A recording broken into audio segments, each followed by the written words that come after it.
Les crèches, les écoles, les collèges, les lycées, les universités sont fermés depuis ce jour. Samedi soir, les restaurants, les bars, tous les commerces non essentiels à la vie de la nation ont également clos leurs portes. Jamais la France n'avait dû prendre de telles décisions en temps de paix. Lundi 16 mars, Covid-19 était sur toutes les lèvres depuis plusieurs semaines. La décision était prise, le président l'avait décrété. L'isolement était de mise, non sans peine. Le mardi 24 mars, première semaine de confinement renforcé, dans mon studio, je tourne en rond. Comme beaucoup, je trouve le temps long. Comme beaucoup, il m'est aussi trop court. Tout s'enchaîne, tout se ressemble chaque jour. Ma raison me pousse à la productivité, quand mon affect, lui, m'incite à l'oisiveté. Ce foyer si cher semble devenir une prison. L'ennui, le travail, le divertissement, la joie, tous semblent cohabiter dans le même caisson. Faire à manger, réviser, jouer en soi, cette routine me laisse un sentiment d'inachevé. Mais comment s'y prendre pour l'éliminer ? Travailler plus pour me sentir satisfait ? Accepter sans sourciller ce placide portrait ? Contact et relations sociales me sont amputés. L'affectivité progressivement m'est corrompue, disparue. Condamné à substituer le graphème au phonème. Une langue entière ne me suffirait pas à pallier ce problème.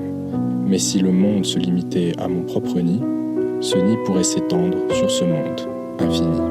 À quai, un train fume, prêt à démarrer. Les yeux penchés vers mon écran, les doigts posés sur mon clavier. Un voyage dans l'inconnu m'attend. Par un sifflement sonnant, le départ est imminent.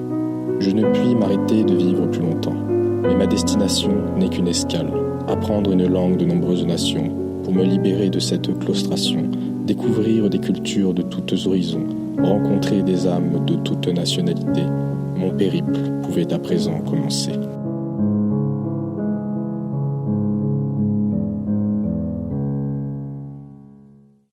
Vous l'avez sans doute compris, mon objectif est d'apprendre une nouvelle langue afin de découvrir de nouvelles cultures.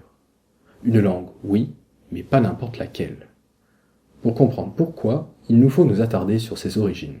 Et pour ce faire, laissez-moi vous conter une courte histoire. Nous sommes le 15 décembre 1859, au sein de l'Empire russe. Plus précisément à Bialystok, une ville de taille moyenne, en plein essor suite à l'avènement de l'industrie du textile. En cette journée d'hiver, une femme juive donne naissance à un garçon du nom de Ludwig Leiser Zamenhof. La ville est de culture variée. Juifs, allemands, polonais et juifs y cohabitent et les violences n'y sont pas rares. En grandissant, Zamenhof se passionne pour les langues et apprend dans sa jeunesse le russe, le polonais, l'allemand, le français, ainsi que l'hébreu, le yiddish, le latin et même le grec. À ses yeux, toutes ces tensions seraient solutionnables par la mise à disposition d'une seule et même langue neutre et commune à tous. Le jour de ses 18 ans, il rédige un poème dans une langue qu'il a lui-même créée. 2 ans plus tard, son père, loin de partager son engouement pour ce projet, l'envoie étudier la médecine à Moscou. Peu de temps après, l'arrivée au pouvoir d'Alexandre III, décimant ou exilant les populations juives, le force à la fuite vers Varsovie. Ses études terminées, il reprend son projet, mais apprend avec surprise la destruction par son père de ses archives. Loin de se laisser abattre, il décide de recommencer ses travaux de zéro. Son travail progresse, jusqu'à aboutir à la publication d'un premier manuel en russe. Il nomme sa langue « Langue internationale » et signe sous le pseudonyme de Doctoro Esperanto, le docteur qui espère. C'est ce pseudonyme qui restera dans la postérité pour désigner sa nouvelle langue, l'espéranto, la langue construite la plus parlée au monde. Mais je ne suis pas là pour vous retracer toute l'histoire de la langue. Et si le sujet vous intéresse, je vous conseille l'excellente vidéo de la chaîne Linguisticae, pour laquelle le lien vous est accessible depuis la description. L'espéranto est parlé par environ 1 à 2 millions de personnes dans le monde. Cela représente certes 142 fois moins que le français, voire même 550 fois moins que l'anglais, mais sa maîtrise présente plusieurs avantages indéniables. L'espéranto est parlé dans 120 pays dans le monde et présente une grande facilité d'apprentissage de par sa grammaire et sa prononciation extrêmement régulière. Il est par exemple possible, pour un même niveau de langue, d'arriver à un apprentissage demandant environ 10 fois moins de temps que pour l'anglais.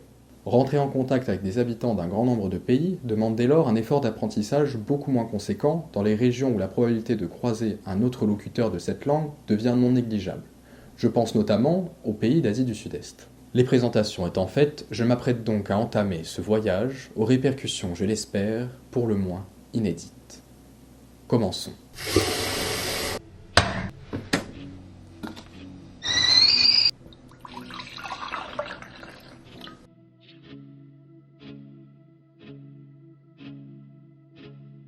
La langue ayant quelques variabilités dans son alphabet et sa prononciation, les bases commencent donc par ces points. L'apprentissage de la conjugaison vient ensuite. L'espéranto ne possède que 3 temps principaux. Le deuxième jour commence par la grammaire des noms communs. Ceci se termine systématiquement par la terminaison « o ». La forme féminine d'un mot est formée par l'ajout du suffixe « ino ». Homme se traduit « viro » et femme « virino ». Le troisième jour, les adverbes sont introduits.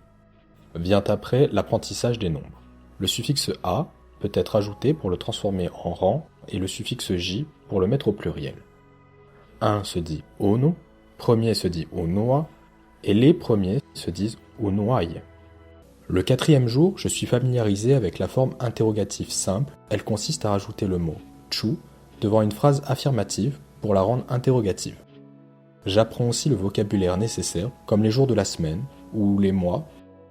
Le cinquième jour, je découvre l'accusatif. En espéranto, le mot s'accorde suivant son rôle dans une phrase. Un complément d'objet direct se voit attribuer un suffixe « n ». Chien se dit « hundo », mais en tant que COD devient « hundon ». Dans la phrase, par exemple, « Alberto manjas hundon », littéralement « Albert mange du chien ». Les sixième et septième jours, j'apprends la notion de corrélatif. Ils permettent d'orienter la phrase. Ils sont créés à partir de la fusion d'un préfixe et d'un suffixe, représentant plus de 40 corrélatifs utilisés.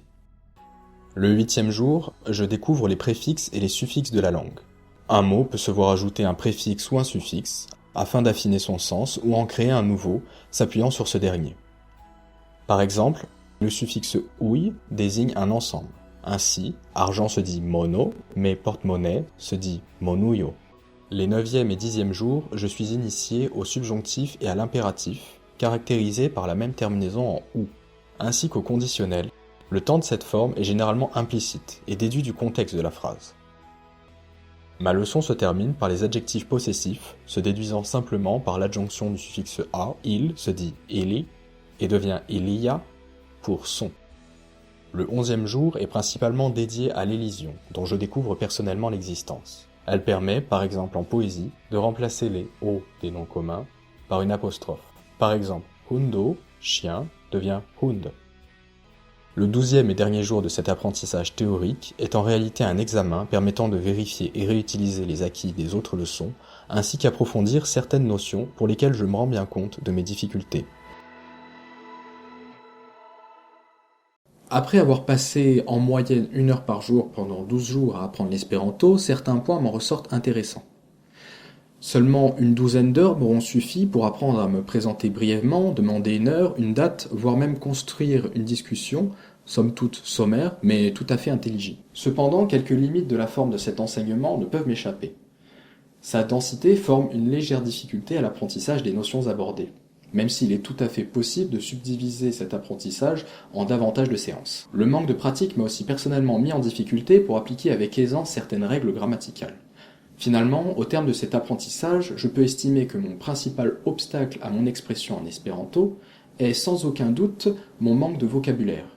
Et cela me semble tout à fait légitime au vu de la richesse lexicale de la langue. Cet apprentissage des bases n'avait d'ailleurs aucunement la prétention d'enseigner un vocabulaire exhaustif de l'espéranto. Il me faudra donc, comme pour toute langue, cela va de soi, compléter mes aptitudes et connaissances par la pratique. En somme, cela m'aura tout de même permis d'acquérir un niveau honorable en espéranto en seulement une grosse douzaine d'heures. La puissance de l'espéranto réside dans sa forte réduction des irrégularités et sa limitation de la variété de règles grammaticales, tout en gardant au contraire une forte richesse et précision des mots. Enfin, au-delà d'être un moyen de communication, l'espéranto est autrement un idéal. Une volonté à tendre vers un monde sans barrière linguistique où chacun se comprendrait, peu importe sa culture. Un monde ouvert sur lui-même, un monde plus humain. Et contrairement aux premières idées possibles sur une langue construite, sa culture musicale et littéraire n'en demeure pas moins très riche, comprenant des traductions d'autres langues, mais surtout des œuvres originales. Si le défi vous intéresse, vous pouvez vous orienter vers le site esperantofrance.org proposant un tuteur attitré. Mais vous pouvez aussi vous orienter sur le site lernou.net, qui lui n'est pas limité à la France. Pour pratiquer ou simplement discuter, plusieurs choix vous sont possibles. Le forum du groupe Lernou, des groupes Facebook ou d'autres réseaux sociaux, mais aussi des applications de tandem linguistique.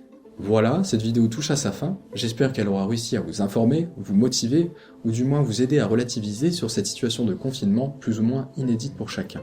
Si c'est le cas, n'hésitez pas à laisser un pouce bleu et à m'écrire votre avis en commentaire. Et surtout, n'oubliez pas de boire de l'eau.